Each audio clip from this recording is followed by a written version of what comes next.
People are captivated by mysteries, especially the unsolved ones that lack a neat conclusion like in Scooby-Doo. Cases like JonBenet Ramsey and Jack the Ripper remain unsettling and perplexing after decades. Here are 10 mysteries that we will examine in this video. 1. In December 1948, a man's body was discovered on Somerton Beach in Adelaide, Australia, lacking any form of identification, with all clothing tags removed and fingerprints unidentifiable. Despite extensive efforts, no one could identify him, even after his photo was circulated in newspapers. 4 months later, detectives uncovered a concealed pocket inside his trousers, holding a rolled-up piece of paper from the rare book, Rubaiyat, inscribed with the words, Tamam Shud, signifying, it has ended. Unable to trace the origin of the book, authorities eventually interred the unidentified man, preserving his likeness and embalming him. Months later, a man stepped forward, disclosing that he had found a copy of the Rubaiyat in his car near the beach, featuring a torn page identical to the one found on the body. Inside the book were a phone number and a cryptic code. Pursuing these leads, authorities reached out to a local woman named Jessica Thompson, who proved elusive during questioning. She mentioned selling the book to a man named Alfred Boxall, yet Boxall was found alive and still in possession of the book. The enigmatic code remains unsolved, leaving the identity of the man on Somerton Beach shrouded in mystery to this day. 2. The strange disappearance of D.B. Cooper. On November 24, 1971, a man known as Daniel Cooper purchased a single $20 ticket for Northwest Airlines Flight 305, traveling from Portland, Oregon to Seattle, Washington. Described as middle-aged, he wore a business suit, overcoat, brown shoes, white shirt, and black tie, carrying a briefcase and a brown paper bag. Before departure, he ordered a bourbon and soda, then handed a note to a flight attendant. Initially ignored, he urged her to read it, revealing he possessed a bomb in his briefcase and requested her presence beside him. Inside, red sticks and wires were visible. Cooper instructed the attendant to transcribe his demands and deliver them to the captain. $200,000 in $20 bills by 5 p.m., 4 parachutes, and a refueled plane bound for Mexico City, threatening consequences if his terms were not met. The FBI gathered the ransom from local banks, and police secured parachutes from a skydiving school. After releasing passengers and some crew, Cooper directed the remaining crew to refuel and set course for Mexico City, maintaining low altitude. During the flight, he donned dark sunglasses, later immortalized in the official sketch.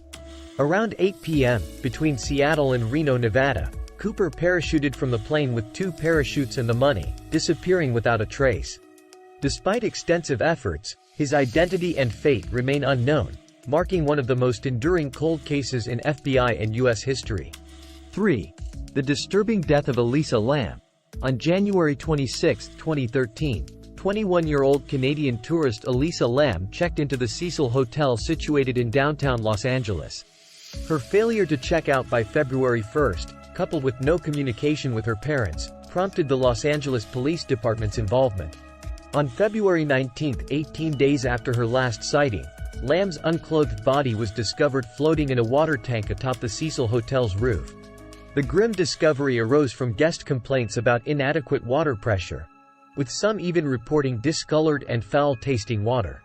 Per the hotel's manager, Lam initially occupied a shared hostel-style accommodation with fellow travelers but was later relocated to a private room due to roommate grievances about her peculiar behavior. The last recorded sighting of Lam occurred in elevator surveillance footage, depicting her exhibiting erratic conduct, appearing to hide, gesturing oddly, and seemingly conversing with an unseen individual beyond the camera's view. Following the discovery of her body and review of the surveillance footage, speculation arose regarding possible hallucinogenic drug use. Despite Lam's prescribed medications for bipolar disorder, toxicology assessments revealed no traces of substances that could have led to her demise. Alternative theories, including murder followed by drowning, were considered, yet autopsy findings yielded no signs of physical trauma. To date, the mystery persists concerning how Lam gained access to the rooftop and managed to enter the water tank, sealing its 20-pound lid without assistance. 4. The Black Dahlia Murder. On January 15, 1947, the dismembered remains of 22-year-old Elizabeth Short, also known as the Black Dahlia, were discovered on the 3800 South Norton Avenue block in Los Angeles. The body, severed in half, appeared so pallid and devoid of blood that the woman who stumbled upon it initially mistook it for a mannequin. The precise dissection, devoid of damage to internal organs and bones, and the ghastly facial laceration extending from mouth to ears, creating a perpetual grin, bore witness to surgical precision. Notably, the absence of blood at the scene suggested the body had been relocated post-mortem. 9 days following the grim discovery, an envelope arrived at the examiner's office, its address composed of individually cut and pasted letters from various printed sources. Inside, a message declared, "The Los Angeles Examiner and other Los Angeles papers. Here is Dahlia's belongings, letter to follow." True to the promise, the envelope contained Short's personal effects: social security card, birth certificate, photographs, scraps with names, and a partially mutilated address book bearing the name Mark Hansen. All items had been cleansed of fingerprints using gasoline. On March 14, a scribbled suicide note, written on a scrap of paper, surfaced within a shoe amid a pile of men's attire by the ocean's edge at Breeze Avenue in Venice. Addressed, "To whom it may concern," the note confessed to the Black Dahlia killing, citing cowardice as the motive for avoiding capture.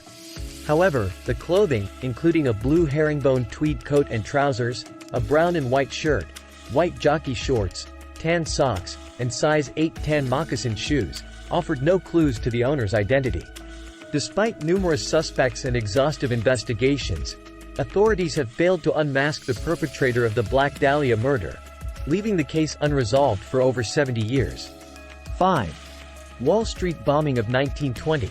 Amidst the lunchtime hustle on Wall Street one September day in 1920, an unassuming man guided an aged horse-drawn cart to a halt outside the U.S. Assay Office, opposite the J.P. Morgan building. Disembarking from the cart, he swiftly vanished into the thronging crowd. Moments later, the cart erupted into a devastating explosion of metal shards, claiming over 30 lives instantly and leaving 300 injured. The aftermath was a scene of horror, with the death toll mounting throughout the day as more victims succumbed to their wounds. Initially, the explosion was not immediately recognized as an intentional act of terrorism. It was perceived merely as a tragic accident. Overnight, maintenance crews diligently cleared the wreckage, recognizing the importance of disposing of any physical evidence to aid in identifying the perpetrator. By the following morning, Wall Street had resumed its usual business. Amid a swirl of conspiracy theories, the New York Police and Fire Departments, the Bureau of Investigation, predecessor to the FBI, and the U.S. Secret Service launched a thorough investigation to uncover the truth. Despite tireless efforts, interviews with hundreds of witnesses yielded scant information, with vague and unhelpful recollections regarding the elusive driver and his wagon. Although the NYPD successfully reconstructed the bomb and its triggering mechanism, debate persisted over the explosive's composition. The most promising lead surfaced before the explosion occurred. A mailman had discovered 4 crudely crafted and spelled flyers in the Wall Street vicinity, bearing the name of a group identifying itself as the American Anarchist Fighters, which demanded the release of political prisoners. These flyers bore resemblance to ones utilized in 2 previous bombing campaigns the year prior, attributed to Italian anarchists. Despite an extensive investigation spanning the East Coast to trace the source of the flyers' printing, authorities were met with frustration. Initially suspecting followers of Italian anarchist Luigi Galleani, based on prior bomb attacks, the Bureau's pursuit failed to conclusively link them to the crime, particularly as Galleani had already fled the country. Over the ensuing 3 years, promising leads dwindled, and once hopeful trails led to dead ends. Ultimately, the perpetrators of the bombing remained unidentified. 6. The unsolved Hinterkaifeck murders. On the evening of March 31, 1922, a horrific crime occurred at Hinterkaifeck Farm in Bavaria, Germany, where 6 residents were brutally murdered with a pickaxe. The victims included Andreas and Kazilia Gruber, their widowed daughter Victoria Gabriel, Victoria's children, Kazilia and Joseph, and the family's maid Maria Baumgartner. 2-year-old Joseph was killed in his crib. Maria was slain in her bed, while the rest of the family was murdered in the barn and arranged in a grotesque pile. Upon a grisly discovery, authorities concluded that the murderer had remained on the farm for 6 days after the crime. Despite the family's demise, routine activities continued. Cattle were fed, meals were prepared and eaten in the kitchen, smoke billowed from the chimney, and even the family dog was tethered to a post when the mailman arrived on Saturday. The bodies were found the following day. Adding to the chilling nature of the crime, Maria had been hired the same day she was killed, replacing a maid who had quit 6 months earlier, citing the house as haunted. She had reported hearing footsteps and voices in the attic. Similarly, before Maria, the Gruber family had also heard noises from the attic, and Andreas had noticed missing house keys, an unfamiliar newspaper, and scratches on the tool shed suggesting attempted break-ins. Additionally, he had seen strange footprints leading from the woods to the back entrance of their home. Despite numerous arrests, the murderer was never identified, and the case was officially closed in 1955. The house at Hinterkaifeck was later demolished. 7. Chicago Tylenol murders. On September 29, 1982, a tragic event unfolded in the Chicago area when 7 individuals consumed tainted Tylenol pills, resulting in their swift collapse and subsequent deaths. The victims were identified as 12-year-old Mary Kellerman, 27-year-old Mary Reiner, 31-year-old Mary McFarland, 35-year-old Paula Prince, 27-year-old Adam Janis, 25-year-old Stanley Janis, and 19-year-old Teresa Janis. Adam Janis succumbed to Tylenol poisoning at the hospital, and upon their return to morgue, his brother Stanley and Stanley's wife Teresa also ingested Tylenol and perished, resulting in 3 deaths within the same family on the same day. However, this devastating series of events ultimately proved instrumental in guiding investigators toward a crucial breakthrough. Cook County investigator Nick Pichos conducted a comparison between the Janis family's Tylenol bottle and Mary Kellerman's, revealing a shared identifier. Control number MC2880. Deputy Medical Examiner Edmund Donahue, upon smelling both bottles, noted a distinct almond-like odor, a telltale sign of cyanide poisoning, which in lethal doses can induce seizures, cardiac arrest, and respiratory failure. Blood tests conducted on all victims confirmed they had ingested doses ranging from 100 to 1,000 times the lethal threshold. Following discussions with an attorney representing Johnson & Johnson, Tylenol's parent company, Donahue confirmed on October 1, 1982, after the victims' burials, that the Tylenol bottles had been deliberately contaminated with potassium cyanide. Consequently, Johnson & Johnson swiftly initiated a recall of over 31 million Tylenol bottles, issuing widespread warnings.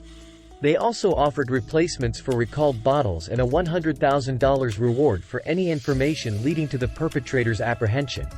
These extensive measures incurred substantial financial costs, totaling over $100 million for the company. Subsequently, there were several instances of copycat deaths across the United States following the initial incident, prompting the introduction of safety seals on medicine bottles, a safety measure still in use today. Despite ongoing investigations, no suspect has ever been charged or convicted in connection with the poisonings. 8. The Zodiac Killer. During the late 1960s and early 1970s, a notorious serial killer known as the Zodiac Killer instilled fear in Northern California. Initially linked to at least 5 murders, the perpetrator later boasted of having claimed the lives of at least 37 individuals. The Zodiac Killer's spree commenced on December 20, 1968, at Lake Herman Road in Vallejo, where 17-year-old David Faraday and 16-year-old Betty Lou Jensen were fatally shot while parked in a gravel area. Though Betty was discovered deceased, David was still alive but succumbed to his injuries en route to the hospital, marking the killer's first successful evasion of capture. The following crime occurred on July 4, 1969, at Blue Rock Springs Park, just minutes away from the initial incident. Approaching a parked car with a flashlight, the Zodiac Killer murdered 22-year-old Darlene Ferrin and gravely wounded 19-year-old Michael Mageau, who survived and provided a description of the assailant. Shortly after, a call claiming responsibility for both Lake Herman Road murders was made to the police. On August 1, 1969, the San Francisco Chronicle, the San Francisco Examiner, and the Vallejo Herald received handwritten letters from someone purporting to be the killer, detailing specific aspects of the crimes as proof of identity. Signed with a distinctive circle cross symbol, which became synonymous with the Zodiac Killer. The letters also included 3 ciphers, with demands for their publication in newspapers under threat of further violence. The Zodiac Killer's first self-referential communication occurred on August 4, 1969, and the following day, a couple from Salinas, California, cracked one of the ciphers, revealing a chilling message glorifying the act of killing.